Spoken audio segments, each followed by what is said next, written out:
Olá, olá! O tema do vídeo de hoje é o que é sustentabilidade? Os desafios e caminhos para a ação nessa era multipolar.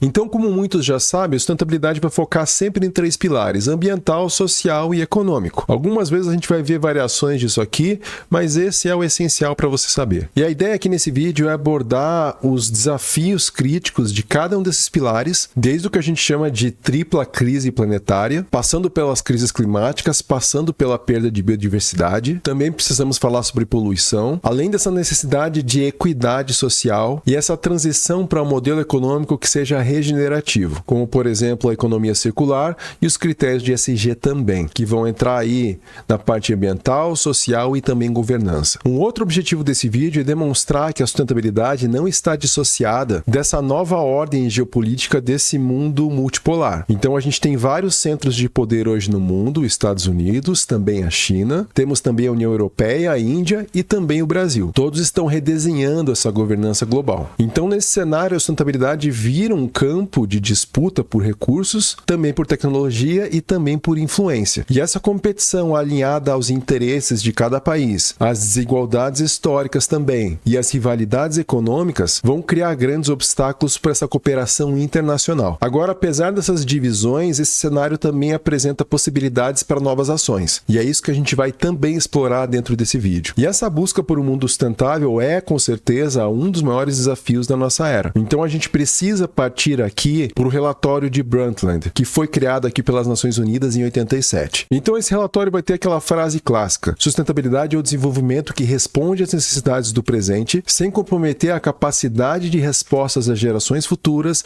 para atender às suas próprias necessidades. Então esse é o princípio ético que vai nortear esse debate global. Só que se a gente for olhar quase 40 anos depois, a humanidade ainda se encontra nessa situação crítica sem precedentes. Então o Programa de Nações Unidas, chamado aqui PNUMA, ela vai alertar para essa tripla crise planetária, que está tudo interligado. Então, as mudanças climáticas, a perda de biodiversidade e também a poluição. Como a gente sabe, esses não são mais riscos distantes. Eles são algo emergencial que já está afetando a saúde humana, a segurança alimentar também de vários povos e a estabilidade econômica global também. Então, relatórios aqui do IPCC, o painel intergovernamental de mudanças climáticas, ele vai demonstrar cenários aqui catastróficos. Aqui, por exemplo, é um gráfico que demonstra como as gerações de hoje e as futuras vão experienciar um mundo mais quente e como isso vai mudar dependendo do que a gente fizer agora ou algo muito próximo de agora. Então a gente percebe aqui climas muito quentes, que é um cenário que pode acontecer, até cenários aí se mantendo próximo aí de 1 grau, 1,5 graus.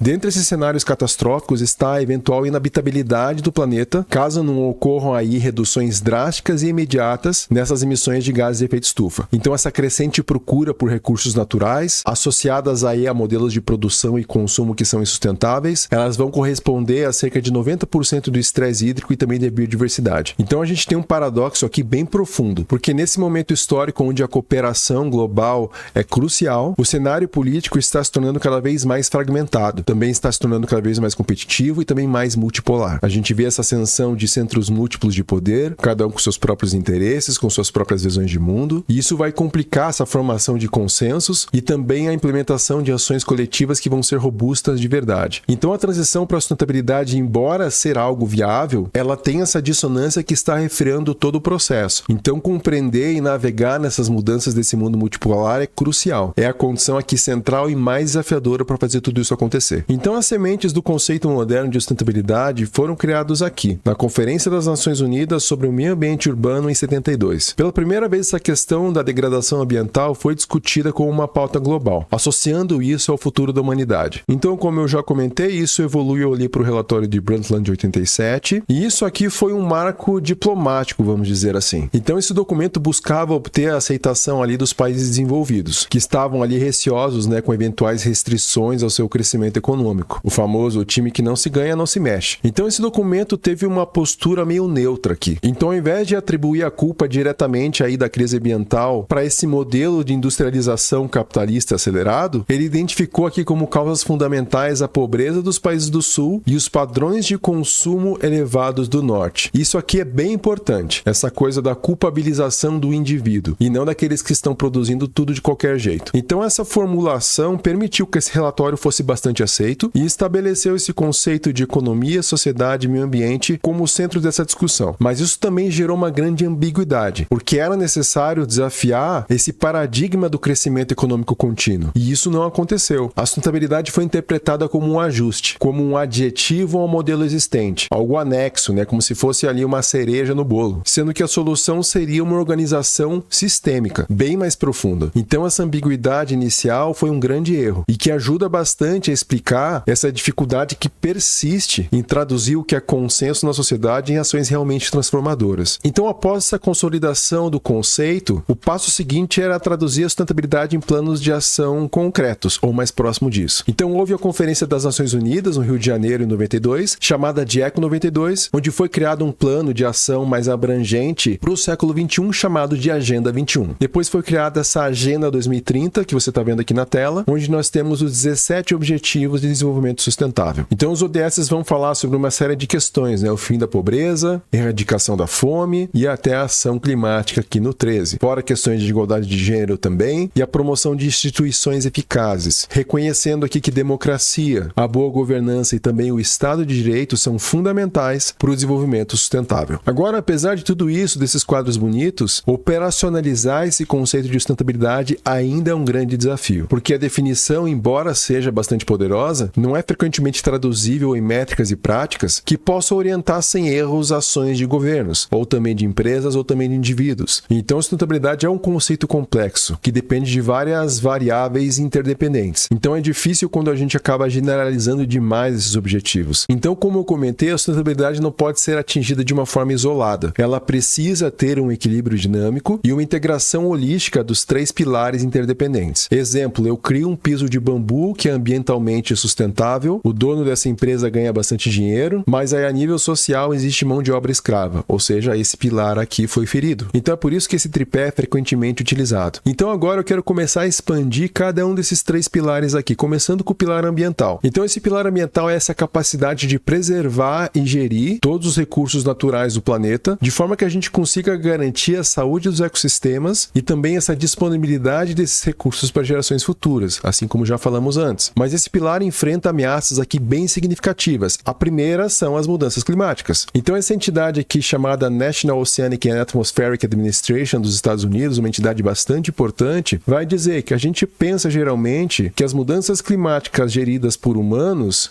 criadas por humanos, é algo que vai acontecer no futuro, mas está acontecendo agora. Ecossistemas e pessoas nos Estados Unidos, que eles se consideram centro do mundo, e aí o resto do mundo são afetados pelo processo que já está acontecendo nas mudanças climáticas hoje. Então esse fenômeno vai acelerar a frequência e também a intensidade de fenômenos climáticos como secas, incêndios e também inundações, e vão ameaçar a sobrevivência de milhões de pessoas e também ecossistemas. E aqui a ação é clara: sem mitigar as emissões de carbono, o planeta vai continuar aumentando a temperatura com consequências irreversíveis. Outra questão importante é a perda de biodiversidade. Então é aqui o que nós perdemos no decorrer da história e como vamos permanecer se os negócios continuarem como estão. Então a gente precisa buscar aqui esse cenário verdinho. Então a destruição de habitats, a poluição, as alterações climáticas e também a exploração excessiva de espécies vão ser os principais motores para uma crise de biodiversidade sem precedentes. Então assim, se olharmos isoladamente a perda de diversidade biológica, isso não seria uma tragédia. O problema é que tudo funciona em um ecossistema e vários deles são cruciais para a humanidade, como a polinização, a purificação da água e também a regulação do clima. E por último, aqui no pilar ambiental, nós temos a poluição. Aqui a gente tem o fator de risco de mortes no mundo e a gente vai ver que a poluição do ar está aqui em segundo lugar, abaixo da alta pressão do sangue, mais acima do fumo, da alta quantidade de açúcar no sangue. Aí a gente tem também as poluições externas por matéria particulada, depois obesidade, colesterol alto e aí a poluição interna do ar também. Então vejam como é algo grave. Então a contaminação do ar, da água e também do solo por poluentes industriais, poluentes agrícolas, poluentes domésticos, eles geram milhões de mortes prematuras anualmente e também degrada esses ecossistemas vitais. E essa gestão insustentável é a base de vários problemas ambientais que a gente vai ter. Então, de acordo com a que numa que eu já comentei antes, cerca de 56% dessas emissões globais vão estar relacionadas à extração e também o processamento de recursos, ou seja, ir lá extrair e depois essa manufatura. Ok, então esse foi o pilar ambiental. Agora vamos para o pilar social. Então nesse pilar a gente vai buscar sociedades mais justas, inclusivas, equitativas e também resilientes, onde todas as pessoas possam prosperar. Olha que maravilha. Então esse pilar ele reconhece que a degradação ambiental e a desigualdade social elas estão profundamente interligadas e não pode haver sustentabilidade ecológica sem justiça social. Então o primeiro aqui vai ser justamente a equidade e a justiça social. A imagem mostra bem o que isso significa. É combater as desigualdades e garantir que todos os indivíduos e todas as comunidades tenham esse acesso equitativo a oportunidades básicas, como saúde de qualidade, educação, moradia digna, segurança e também um trabalho decente. Depois a gente vai ter também os direitos humanos e a inclusão. Então é um direito inconstitucional aos direitos humanos e essa promoção da diversidade. Então garantir a participação ativa na sociedade de todos os grupos sociais, especialmente os mais vulneráveis, especialmente os mais marginalizados. Não apenas em participar, mas nas tomadas de decisão que moldam nossas vidas. Depois vem o bem-estar comunitário. Então buscar esse desenvolvimento pessoal e também coletivo. Gerar ambientes de trabalho mais saudáveis, fortalecer o capital humano e também essa coesão social. E por último, então, o nosso pilar econômico. Então esse pilar vai desafiar essa noção tradicional de que o sucesso ele deve ser medido apenas pelo lucro e pelo crescimento do PIB. Então ele vai propor uma série de sistemas econômicos que sejam viáveis a longo prazo, também que sejam socialmente justos e que operem dentro desses limites ecológicos do planeta, porque nós temos esse limite ecológico. Então o primeiro vai ser essa economia circular, ou seja, a matéria-prima chega, existe o projeto desse produto, vai ter a produção dele, ele vai ser vendido em uma loja, vai existir o consumo, ele pode ser reutilizado e reparado, aí ele vai ser coletado de volta e aí vai ter um processo de reciclagem e isso vai ter uma continuidade. Não é tudo sendo consumido e levado para o aterro sanitário no fim do processo. Assim não tem mundo que aguente, né? Então a gente vai sair desse processo do extrair, produzir, consumir e descartar. Então a ideia aqui é minimizar o desperdício, maximizar a utilização dos recursos através da reutilização, a reparação, a remanufatura e também a reciclagem de materiais. Então a gente cria esse ciclo contínuo de valor. Inclusive, esse é um dos principais elementos que nós trabalhamos nas mentorias da iGreen. Se você quer saber mais sobre as nossas mentorias em sustentabilidade, vai aqui no link da descrição. Todo mês tem uma mentoria nova. Se você tem paixão pelo tema, tenho certeza que esse é o lugar certo para você. E se tiver alguma dúvida, pergunta aqui nos comentários. Depois nós vamos ter a responsabilidade social corporativa. Então é esse compromisso voluntário das empresas de irem além das suas obrigações legais e buscar e contribuir de forma mais efetiva com o meio ambiente. E lógico que também com a sociedade também. Hoje a gente tem esse conceito que surgiu muito do mercado financeiro, que é o ESG, o Environmental, o Social e o Governance. Então isso surgiu do setor financeiro para sistematizar e medir o desempenho de sustentabilidade de uma empresa. Então esses critérios estão se tornando cada vez mais centrais para decisões de investimentos, pressionando essas empresas a incluírem mais sustentabilidade nos seus modelos de negócio. Então essa ascensão dos critérios ESG, elas marcam um ponto de virada significativo e representam essa financiarização da sustentabilidade. E essa mudança tem um efeito aí poderoso, porque ao vincular o acesso ao capital a empresas que tenham essa performance em sustentabilidade, eles vão forçar essas empresas a integrar essas preocupações dentro das suas estratégias de negócio. E assim elas pensam mais em garantir esse valor a longo prazo também, e não apenas a curto só. Mas é claro que aqui também a gente pode ter um risco. Muitas empresas vão otimizar suas métricas, vão focar no que é mais fácil de atingir e vão deixar para trás questões mais complexas, como a justiça social ou a biodiversidade. Então a gente começa a ter esse fenômeno do greenwashing, que é essa prática de fazer alegações ambientais enganosas. Mas talvez essa atrelação do ESG ao mercado de capitais tenha sido aí o mecanismo mais potente até então para escalar essa ação da sustentabilidade no setor privado, alinhando pelo menos em parte os objetivos financeiros com os objetivos de um futuro mais sustentável. E é claro que essa transição para um futuro sustentável não vai ocorrer nesse vácuo político. Ele vai estar enraizado nessa estrutura de poder global. Aqui a gente está vendo essa expansão do BRICS, né? China, Índia, Rússia, Brasil, África do Sul, assim como a gente vai ter também o poder dos Estados Unidos, da Inglaterra, da Europa. Então a gente vai ter aqui uma teia complexa de relações, sem que uma única potência consiga lidar de forma unilateral nessa agenda internacional. E é claro que essa multipolaridade pode gerar impasses. A gente tem, por exemplo, a ONU, que foi criada lá em 1945 para promover paz, cooperação internacional, o desenvolvimento de todos os países, mas quem manda mais é quem paga mais. Então Estados Unidos, Japão, Alemanha, Reino Unido, China, esses são os maiores financiadores. Então essas questões sobre sustentabilidade se tornam também uma questão geopolítica. Quem vai liderar nessa transição energética, quem vai ter o controle de tecnologias verdes, quem vai definir esses padrões ambientais globais. Tudo isso são consideradas fontes de poder econômico e também influência internacional. E aí a gente tem conflitos geopolíticos bastante grandes, como a guerra da Ucrânia ou o genocídio ali da Palestina. Tudo isso vai desviar bastante dos recursos financeiros e também a atenção política crucial que deveria estar sendo voltada para as ações climáticas e o desenvolvimento sustentável. Ainda a gente tem a competição,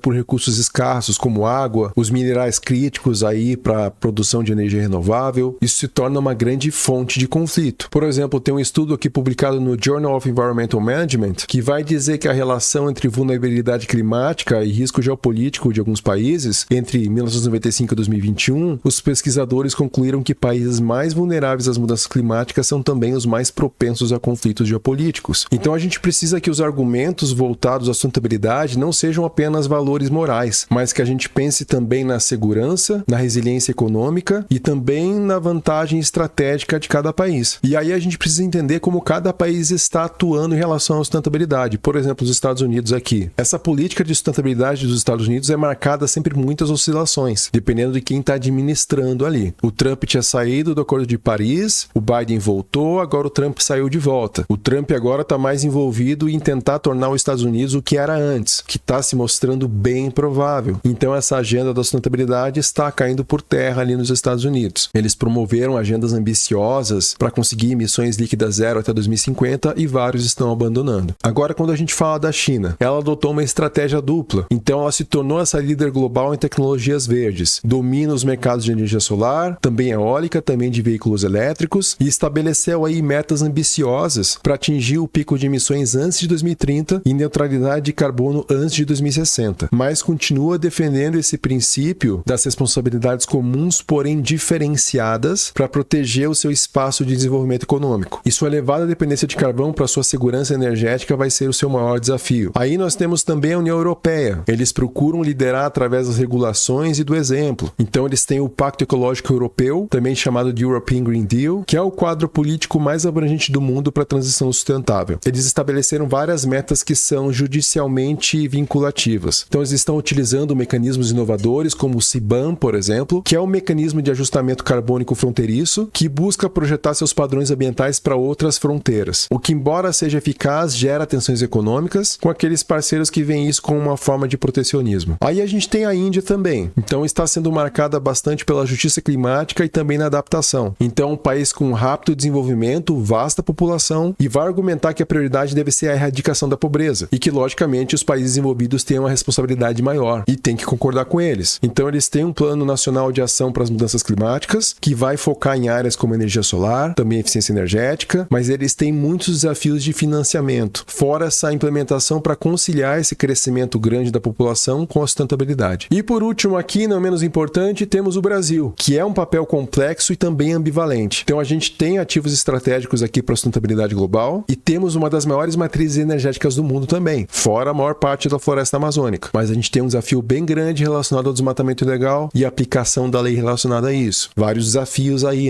Pele da devastação chegando. Então a gente é essa potência média quando a gente fala entre norte e sul global e a gente vai defender também os interesses dos países em desenvolvimento, buscando essa cooperação do sul global. Então quando a gente pensa sobre sustentabilidade, então a gente precisa pensar sobre essas barreiras estruturais para essa ação global. Então a primeira que a gente tem é a competição econômica. Existe uma competição entre países acontecendo. Então quando existe uma grande competição, alguns países vão ficar desincentivados a se tornarem mais sustentáveis, porque isso pode frear o seu desenvolvimento econômico, nem que seja de leve, mas um ambiente competitivo isso pode ser um problema. Outra questão também é a desigualdade norte e sul. Esses países aqui, principalmente Estados Unidos, China, Rússia, Inglaterra, já poluíram bastante. Eles se beneficiaram de séculos de desenvolvimento através de combustíveis fósseis. Então, se a gente aqui embaixo for seguir a mesma regra que eles agora, a gente sofre nesse processo. Ainda existe essa questão da instabilidade geopolítica. Então, conflitos armados aqui na Ucrânia e Rússia, Paquistão aqui, Israel, enfim, tudo isso desvia a atenção para o que deveria ser feito. E quais são as soluções para esse desenvolvimento sustentável? Claro que não é apenas uma solução, são várias. A primeira é o fortalecimento de acordos globais. Então, cada país tem suas NDCs, suas contribuições nacionalmente determinadas. Buscar também instrumentos econômicos, incentivos a políticas renováveis, mais tecnologias verdes, mais modelos de negócio relacionados a tecnologias verdes, cadeias de suprimentos responsáveis também, investimentos ESG é outra forma, ou seja, a regulação de toda a cadeia de valor, né, dessa cadeia de suprimentos, depois os investimentos de impacto ESG, como eu já comentei antes, e principalmente essa colaboração multissetorial. Então, nenhum país, nenhum governo possui os recursos, o conhecimento ou a legitimidade para resolver sozinho todos esses problemas. A colaboração é uma necessidade. Então, a gente precisa criar ciclos de feedback virtuosos, onde a regulamentação governamental cria uma procura por inovação empresarial e aí vai ter uma pressão da sociedade civil que vai influenciar a formulação de políticas mais ambiciosas. Esse é um dos caminhos mais promissores para acelerar a transição. Espero que você tenha gostado desse vídeo. Se gostou, aperta o like, se inscreve aqui no canal e te encontro em um próximo vídeo. Grande abraço.